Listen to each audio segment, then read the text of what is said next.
Chapter 4. Pitfalls to Prosperity and How to Overcome Them.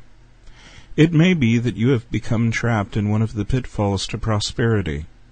If so, remember there is a way out. Forget your pride for a few moments, and if the shoe fits, put it on. Start working your way out of any particular pitfall which applies to you. These pitfalls to prosperity are very subtle and are often emotional. You must be completely honest with yourself, for if you allow yourself to become trapped in one of these pitfalls, all is lost. You will never demonstrate prosperity. Pitfall number 1, trying to get something for nothing. It is always a mistake to try to get something for nothing, or something at the expense of someone else. We all know Freddie the freeloader. Freddie never has any money in his billfold, and when his turn comes to pick up the tab, he manages to become very engrossed in something else. One fellow I know always carries a toothbrush in his pocket, and when he sees that the tab is to be presented, he escapes to the men's room to brush his teeth. Freddie frequently borrows from his friends, but never intends to pay them back. Eventually, he is no longer invited to make up a golf foursome, and nobody wants him to share in a vacation weekend. He thinks he is getting ahead this way, but a little thought will give you the clue to his poverty. He thinks of himself as getting by without spending money. Every time he gets by without having someone else pick up the lunch tab, he may think he's winning, but all the time he's really losing. He's setting himself up mentally for a self-addressed future, order of, I can't make it on my own. I have to depend on someone else to pay my way in life. If Freddie only knew that it would be just too easy to be generous, he could pay his own way and have plenty. The prosperity solution. God is my supply, an infinite source right within me. All that I need flows through me. I dare to give generously, for I know that I can never outgive God.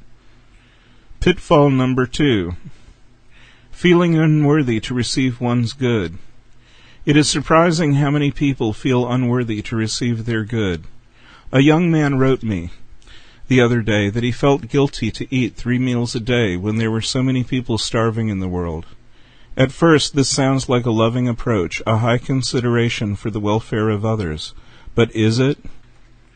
Self-condemnation in any form is never a healthy mental state. If one would help others, let him demonstrate the wherewithal to give to others who may be needy. There is no virtue in getting down and groveling in the ditch with the less fortunate. A young man in New York who inherited a fortune and threw it away in the streets that he might himself become poor accomplished no lasting good. He simply established the fact that he did not have a consciousness of receiving his inheritance. Good stewardship requires that we accept the responsibility to use what is entrusted to us in a wise and intelligent way. No man is an island entire of itself. Every man is a piece of the continent, a part of the main, wrote John Donne. Never were truer words spoken, especially when it comes to the economy. Every time we make a purchase in the supermarket, we help provide for someone else. When people stop buying automobiles, there is a chain reaction, and the economy suffers all the way down the line. Every dollar we put into circulation helps someone pay the rent and buy food for his family. Every part helps a part. Your success contributes to the success of others. Those who try to be poor in order to help others only succeed in increasing the tax load for the hard-working who foot the bill for welfare and unemployment. The best thing you can possibly do to help others is, believe it or not, to be successful yourself. Personal austerity, far from being a virtue, only keeps money out of circulation and contributes to a mass consciousness of lack. The prosperity solution. Recognizing myself as a child of God, I accept my spiritual heritage. I am complete, whole, and entire, and lacking in nothing. I accept God's abundance entrusted to me, and use it wisely. Pitfall number 3, the paradox of the pocketbook protector. The pocketbook protector's motto is, never spend a dime if you can help it. He's willing to go without things that he really needs and can well afford in order not to spend money. Have you ever solicited contributions for a church or charity? You approach a person who is known to be very well-to-do Just as soon as you mention your mission, his hand automatically goes to the wallet pocket and gently rests over the opening so that the wallet cannot get out. The pocketbook protector generally keeps his change in a small snap purse. Moths are said to fly out of it when it is opened. It also is kept tightly buttoned into the pocket. This person is a getter, but not a giver. He is said to have the first nickel he ever made. For one of his principles is never to give back into life. Why is this philosophy a pitfall? Because the pocketbook protector always feels poor, and this keeps his increase from coming to him. Because he cannot bear to spend money, he misses the joy of having money. In the end, it is just as if he had no money. The prosperity solution. I give to life, and life gives back to me. I am a channel for God's infinite good. That which I give away comes back to me multiplied. Pitfall number 4, making an enemy out of one's competitor. One pitfall we are apt to pass by is often disguised as a great American virtue. It is commonly called competition. All's fair in love and war, they say, and many think this applies to business. There are those who feel justified in going to any length to get rid of a competitor. They lie about him to the customers, keep him from getting merchandise, in short, cause him to fail if possible. This is not the way to prosper. Sooner or later, to quote Edmund Markham, all that we give into the lives of others comes back into our own. When one strives against another to gain the same objective, it is bound to cause stress and a feeling of lack. Our good does not depend upon competition. Each one must live out of his own consciousness. It is fallacious to think we must take from someone else. In the game of life, the winner is always the one who does the best that he can with what he has. This applies in the business world, too. All too often, a businessman will pay so much attention to what another business is doing that he loses sight of his own creativity, his own potential. When one competes only with himself, endeavoring continually to be the best expression of that self, everything works out fine. I once asked a friend of mine who was the chairman of the board of a large grocery chain how his company felt about their competition. He replied, "Oh, we know what they are doing, but we don't let what they are doing govern us. We give the best merchandise at the best price with the best service, and we hire the best people. Every year we grow and prosper. We let our competition compete against us. Throughout the years, this company has conducted its business on the basis, and they have continued to prosper." The prosperity solution. I bless the business across the street, for I know there is no competition in my mind. His success is my success. His good is my good. Her good is my good. The success they are able to manifest is also possible for me. I rejoice in their good fortune and welcome it into my own experience. Pitfall number 5. Getting yours while the getting's good. This pitfall results from the belief that the reservoir of good is about to run out, that the supply of whatever you might need is limited. Therefore you must grab yours now in order to get your share. Gertie, the grabber, endeavors to get her good away from others because she thinks that the supply is not going to last. She's a hoarder. She eats more than she needs to be sure that she gets her share. She carries a shopping bag with her to pick up those extra rolls and crackers left on the table, and her closets are loaded with things she can no longer wear, but hangs on to because she might need them someday. Gertie is like the Dead Sea. She's stagnant because she has no outlet. She saves old postcards, old newspapers, everything piles up around her, because she keeps fearing that rainy day when she just might need these things. Gertie needs a good house cleaning, mentally and physically, so that she can be a free channel for life's unlimited resources. Life's free-flowing abundance is mine, to use and to share. I need no longer store it up, for there is fresh manna for tomorrow. Pitfall number 6. The leaners who dare not trust the perfect power within. Leaners lack self-confidence. They are afraid to strike out for themselves and cling to the family out of a sense of insecurity. You'd be surprised how many men and women live out their entire lives under the parental roof, afraid to venture forth from the nest. In this group we find men who marry surrogate mamas who will support them. Likewise, some women marry father images who continue to baby them and relieve them of all responsibility. One might also place in this group a number of people, both men and women, who are receiving permanent disability payments. Many dare not get well or the payments will stop, therefore they pass up any possibility of prospering in their own right. It's a vicious circle and not a happy one. There are others who look to the government for their security. Here we have the second and third generation welfare recipients who are afraid to venture forth on their own. The government becomes their surrogate parent. Today we are finding that when an able-bodied welfare recipient can be encouraged to learn a trade and step out into the stream of life, he becomes transformed. A new light comes into his eye, a new confidence possesses him, as he begins to trust the perfect power within. The prosperity solution. I trust in the Lord with all my heart. God in me is able to provide for me, through me, and lead me into paths of right action. I step forth confidently. There is a right and perfect place for me to express in life. I am successful in all that I do.